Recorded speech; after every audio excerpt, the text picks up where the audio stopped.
perhaps an underrated part of having Lovie Smith as the head coach is he might attract free agents to Houston. Yeah. No, it's absolutely a possibility. Look, I think that he's made a lot of positive waves throughout the league over the course of his existence as a head coach and especially as a defensive coordinator.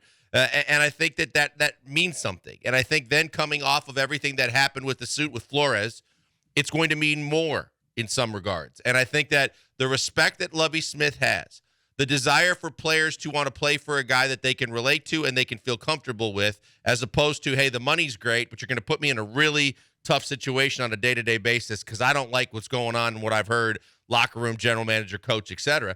I think it is a possible advantage for the Houston Texans. Now, they're not in a situation to win and really go for it to where they're going to attract some big names to that point.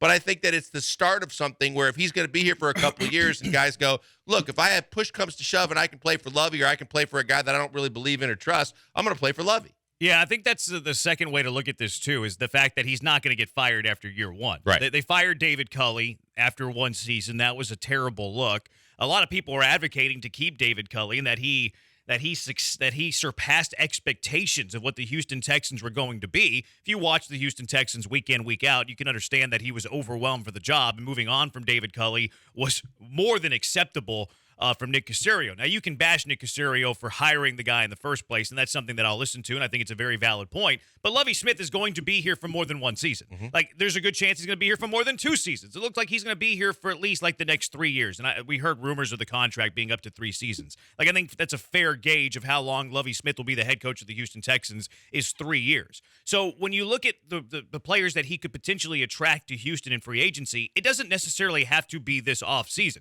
Because, look, I don't want the Texans to be huge players in free agency this offseason. They have $17, $18 million in cap space. Now, they can clear like $15, $20 million more rather easily. But it also, to me, takes a very unique free agent to come into the system. That we want him to be young. We want him to be part of the rebuild. We want him to be here for 3 to 5 seasons when the organization, when you're hoping that they can win again, that he's still going to be a part of that. But when you look at it long term, year 2, year 3 of Lovie Smith, that's where I think the fact of having him as the head coach can be very underrated whenever you're looking at free agents across the league. Now, it's interesting, Jeremy, that you mentioned that because I was reading this Bill Barnwell article on ESPN Plus about what all the 16 AFC teams have to do during this offseason. And the first thing is, as a headline, because we've been telling you this now for weeks, is to turn the page from the short-term veterans on the end of their career trying to prove that they still belong in the league and go younger.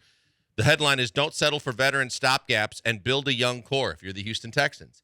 And goes on to start talking about whatever they had to do for a year or so, that they should now turn the page and really set their sights and focus on how to make this team better. And I think that that's the key. The final sentence of the write-up on the Texans says, if Houston comes out of another offseason with a roster full of guys on short-term deals, it's not going to amount to much more than spinning its wheels. Now, I think that there's a caveat to that. Hey, guys, I want to tell you real quick about Fitz Roofing. I love the people at Fitz Roofing because they take care of Houstonians every step of the way. It starts with a free no-obligation inspection. All you do is call them, 832-521-3001. No matter what you need done, they come to you, tell you what they can do. They go back out the rest of their day. You want them to come back, you book them, and they do great customer service before, during, and after the sale. You can check out all the ways that they can help you at fitzroofing.com. But believe me, Fitz Roofing, making a difference one home at a time.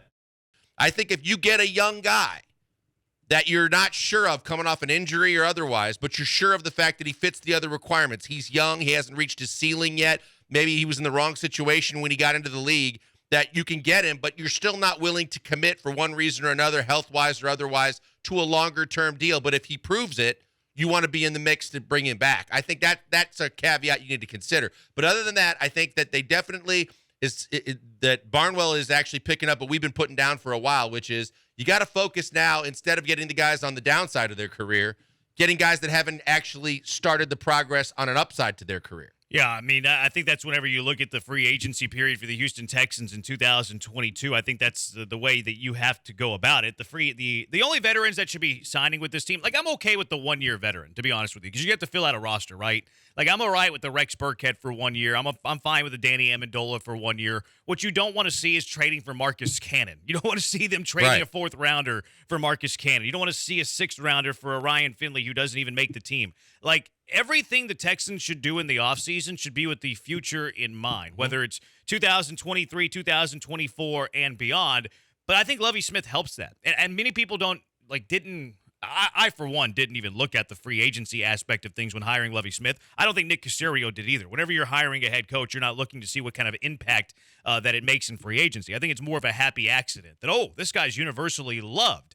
It's the guy we ultimately decided to be the head coach, but the fact that the players love him, I think, is something that is helpful in a couple of fronts. One, re-signing your own players if it's a player that you want to re-sign, and then also getting those players that you want to bring into the program that you're hoping to get at less than market value. Yeah, no, I agree with that. And I think the one thing that I've been stuck on that I really like is the fact that Lovie Smith played his cards right to get the job. But once he got the job, and the interviews and the quotes that we've heard from him talking to people getting ready for this season is essentially, whether it's conversations he's already had with Caserio or what his stance is going to be when they do talk, is basically my resume trumps your resume. And so you can do what you did a year ago because you had the right to do that, because you had a guy that had zero experience and you had, a way that you thought was the best way to do business.